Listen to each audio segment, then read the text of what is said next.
biro horori, vrištimo, facecam je tu.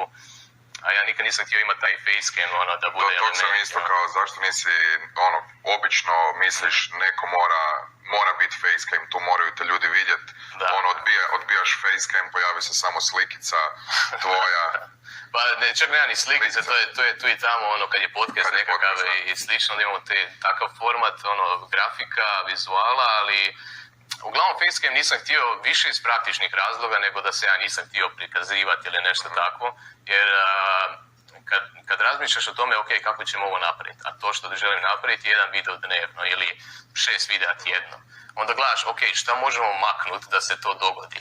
Makneš facecam stari, jer treba paziti na kameru, na bateriju, na šta god, dodaje u svakom slučaju niz parametara koji će produžiti vrijeme produkcije. Maknem li to, šta se promijeni? Ništa značajno, jer i dalje pričamo o igri, a to je glavna poanta, jer kad gledam što želim napraviti, želim ljudima objasniti igru, zabaviti kroz taj gameplay video i da gledaju i sljedeći, da im to bude interesantno, možda ih nešto i podučiti usput i to je to. Kakvu vrijednost dodaje moja sličica u donjem lijevom kutu, donjem desnom kutu?